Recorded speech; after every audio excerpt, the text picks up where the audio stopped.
একটা অন্যায়ের বিরুদ্ধে ন্যায্য প্রতিবাদ জানিয়েছি। আপনাদের উদ্দেশ্যে আমি কয়েকটা কথা বলবো। অনেক বক্তা অনেকভাবেই বিষয়টাকে উপস্থাপন করবেন, সবার মাধ্যমেই আমাদের মূল কনসেপশন যেটা, মূল মেসেজটা আপনাদেরকে আমরা দিতে চাই। আমি একটা বলবো, আরেক ভাই আরেকটা বলবে, সবাই একটা বললে হবে না। যেমন আমরা আজকে একত্রিত হয়েছি যে আপনারা জানেন বাংলাদেশে ইসকন নামে সনাতন ধর্মাবলম্বীদের একটা উগ্রবাদী সংগঠন, যারা রাষ্ট্রবিরোধী, দেশ বিরোধী, ইসলাম বিরোধী বিভিন্ন কর্মকাণ্ড চালিয়ে আসতেছিল। তাদের একজন নেতাকে সরকার গ্রেফতার করছে তার বিরুদ্ধে সুনির্দিষ্ট মামলা হওয়ার পর। এটা রাষ্ট্রের যে কোনো নাগরিকের বিরুদ্ধে রাষ্ট্র মামলা করার অধিকার রাখে, যে কোনো ব্যক্তি মামলা করার অধিকার রাখে, আইনের ঊর্ধ্বে কেউ নয়।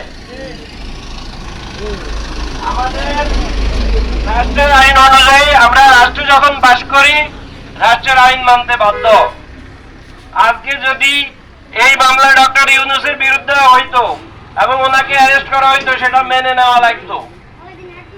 অতীতে আমাদের মুসলমানদের অনেক বড় বড় স্কলার, এলিট, অনেক সাহেবকে অ্যারেস্ট করা হয়েছে, আটক করা হয়েছে। আমরা কি রাস্তা নামছি নাকি? আমরা কি আদালত অবমাননা করছি? তারা কত বড় ধৃষ্টতা দেখিয়েছে। 92% মুসলমানের দেশে আদালত পাড়ায় একজন মুসলমান আইনজীবীকে হত্যা করেছে। আমি তীব্র ভাষায় এর প্রতিবাদ এবং নিন্দা জানাই। আমরা আল্লাহ পাকের কাছে শুকরিয়া আদায় করি যে 48 ঘন্টা অতিবাহিত হয়ে যাওয়ার পরেও আবার কোন মুসলমান ভাই আইন নিজের হাতে তুলে নেয় নাই। কেউ উগ্রপন্থার জবাবে উগ্রপন্থা দেয় নাই, আমরা দেব না। আমরা মুসলমান জাতি, আমরা ধৈর্য ধারণ করতে জানি, আমরা সংযম প্রদর্শন করতে জানি। আমরা রাষ্ট্রের আইনের প্রতি শ্রদ্ধাশীল। রাষ্ট্র তার আইন অনুযায়ী ব্যবস্থা নেবে, তাদেরকে আটক করে বিচারের মুখোমুখি করবে, এটাই আমাদের বিশ্বাস। তবে একটি কথা বলবো, মুসলমান বীরের জাতি, মুসলমানের জন্ম হয়েছে জান দেওয়ার জন্য, রক্ত দেওয়ার জন্য, মাথা কাটার জন্য। নিজের মাথাকে তরবারি নিয়েছে, অন্যায়ের কাছে কখনো আমরা মাথা নত করবো না।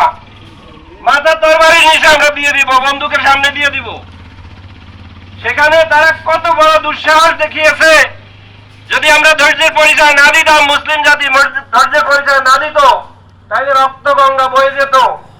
আমাদের পার্শ্ববর্তী দেশ, আমরা তাদেরকে প্রতিবেশী হিসাবে সম্মান করি। প্রত্যেক রাষ্ট্রের নির্দিষ্ট আইন অনুযায়ী রাষ্ট্র চলে। আমাদের রাষ্ট্রের ভিতরে কি হবে না হবে এটা আমাদের রাষ্ট্রীয় বিষয়। তাদের রাষ্ট্রের মধ্যে বসে বসে বিষোদ্গার করা হচ্ছে আমাদের বিরুদ্ধে। অথচ আপনারা খুব ভালোভাবেই অবগত আছেন, আমার মুসলমান ভাইয়েরা সেই প্রতিবেশী রাষ্ট্রে তারা সংখ্যালঘু, তারা সংখ্যা কম।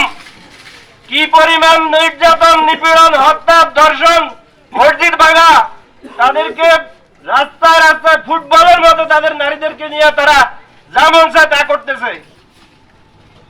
তাদের নিজের দেশের এগুলোর কোন অন্যায় অপকর্মের বিচার করতে পারে না, এগুলাকে তারা লাগাম টেনে ধরতে পারে না। তারা আমার রাষ্ট্রের বিরুদ্ধে আঙ্গুল তোলে। তাদের দেশের মিডিয়া অনর্গল মিথ্যাচার করতেছে। যারা এখানে ফেসবুক বা ইউটিউব ইউজার আছে, বহু লোক আছে, তারা সবাই দেখতেছে কিভাবে মিথ্যাচার করতেছে তারা। এখন এটা স্পষ্ট তারা এগুলা করাচ্ছে। না করাইলে আমার আভ্যন্তরীণ বিষয় নিয়ে কেন তারা তো মাথা ব্যথা? আমরা তো ইটের জবাবে ইট দিয়ে দিই, আমরা অপেক্ষা করছি। এই কথার টেনে আমি বলতে চাই, আমাদের এই গ্রামেও সংখ্যালঘু আছে, সনাতন ধর্মাবলম্বী, হিন্দু ধর্মাবলম্বী আছে। যদিও তারা তাদেরকে সনাতন দাবি করে, আমি তাদের এটাকে বলি যে ওরা দাবিদার। আমি তাদের এই দাবি সমর্থন করি না। পৃথিবীর এখানে আলেমরা আছেন, পৃথিবীর সর্বপ্রথম কালেমা লা ইলাহা ইল্লাল্লাহু আদামু সাফিউল্লাহ।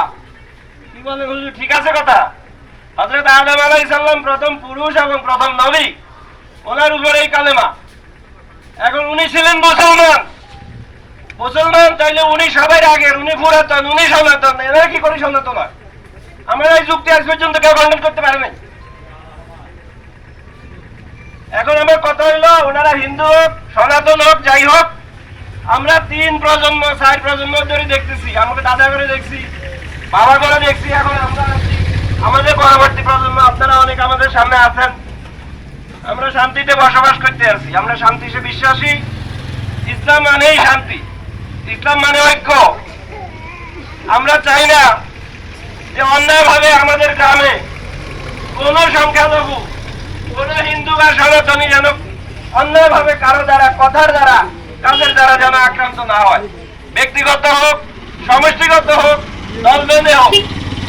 আপনারা যদি তারা আমাদের সাথে শান্তিপূর্ণ সহ অবস্থান বজায় রেখে চলে, আপনারাও সবসময় এই বিষয়টা পালন করবেন, আপনারাও তাদের সাথে শান্তিপূর্ণ সহ অবস্থান বজায় রাখবেন। তারা বাংলাদেশি, আমরা বাংলাদেশি, তারা সরকারকে ট্যাক্স দেয়, আমরাও সরকারকে ট্যাক্স দেই। সংখ্যালঘু বা সংখ্যাগুরু এগুলো ফায়দা লুটার জন্য কয়, মূল পরিচয় হলো আমরা সবাই বাংলাদেশি। যারা আমার ফেসবুক ফলোয়ার আছেন এখানে অনেকে দেখেন, আমি লিখছি, এটা নিয়েও লিখছি যে আমাদের মূল কথা হলো আমরা বাংলাদেশি। সে ট্যাক্স দিয়ে দেশে বাস করতেছে, আমিও ট্যাক্স দিয়ে বাস করতেছি। তারা এখানে সংখ্যায় কম, ভারতের সংখ্যায় বেশি। আমরা এখানে সংখ্যায় বেশি, ভারতের সংখ্যায় কম। এখন যদি সবাই কয় যে খালি কম আলাদা করে ছাবো, তো সব জায়গাতেই ছাপাছাপি হইব, ফাইনাল কোনো সমাধান আসবে না। তবে আমরা যারা মুসলিম দাবিদার, লা ইলাহা ইল্লাল্লাহ মুহাম্মাদুর রাসূলুল্লাহ জানে প্রাণে মানি এবং জানি, কোরআন মানি, হাদিস মানি, আমাদের জয় সুনিশ্চিত। গাজওয়াতুল হিন্দে আমাদের জয় হবে, চূড়ান্তভাবে দাজ্জালের বিরুদ্ধে আমাদের জয় হবে, ইমাম মাহদী আলাইহিস সালাম আসলে আমাদের জয় হবে, ঈসা আলাইহিস সালাম আসলে আমাদের জয় হবে। আমাদের বিষয়ে বলা হয়েছে, দেখেন গত বছরের অক্টোবরের 7 তারিখ থেকে ফিলিস্তিন আর ইসরায়েলের যুদ্ধ চলতেছে। গাজা এলাকা সম্বন্ধে অনেকের ধারণা নাই, লম্বা 22 কিলোমিটার, ভাষা 10 কিলোমিটার। ইসরায়েলের মতো অত্যন্ত শক্তিধর একটা রাষ্ট্র 1 বছরের উপরে যুদ্ধ করে আজ পর্যন্ত খালি ওই বিল্ডিং মেসার করছে আর মানুষ মারছে, হামাসের টিকটিকিও শিখতে পারে না এখন পর্যন্ত। এটা পারবে না। মুসলমানের লাগে আল্লাহ পাকের শক্তি কাজ করে, গায়বী শক্তি কাজ করে, পারবে না। যারা স্বপ্ন দেখে আমাদেরকে নিশ্চিহ্ন করব, মুসলমান নিশ্চিহ্ন করব, ইসলাম নিশ্চিহ্ন করব, তারা নিশ্চিহ্ন হয়ে যাবে। ফেরাউন যেভাবে নিশ্চিহ্ন হয়েছে, নমরুদ যেভাবে নিশ্চিহ্ন হয়েছে, হামান যেভাবে ধ্বংস হয়েছে, কারুন যেভাবে ধ্বংস হয়েছে, আবু জাহেল, আবু লাহাব যেভাবে ধ্বংস হইয়া আল্লাহর তরফে ভাবে ধ্বংস হয়ে যাবে। তবে আমি আবার অনুরোধ করব, কেউ অধৈর্য হবেন না, আইন কেউ নিজের হাতে তুলে নেবেন না। তাদেরকে দেখলে একটা কোন এসে কথাও কইেন না, সোজা বাংলা কথা। তারা যদি আমাদের সাথে কোন রকম ফ্যাসাদ না জড়ে, কারণ এই হিন্দুরা যারা আছে, সনাতন ধর্মাবলম্বী আমাদের গ্রামে যারা আছে 2-3 বাড়ি, এদের মধ্যে আমার জানা মতে 2-4 জন মানে ইস্কনের সদস্য আছে। আমার জানা মতে ইস্কন যে উগ্রবাদী সংগঠন, তাদের অধিকাংশ লোক আমার ফেসবুকের সাথে যারা আছে এরাও স্বীকার করে যেটা উগ্রবাদী সংগঠন। সর্বপ্রথম যখন আমেরিকা 1966 সালে এটা গঠন করতে গেছে, তখন সনাতন ধর্মাবলম্বীরা এটার বিরোধিতা করছে।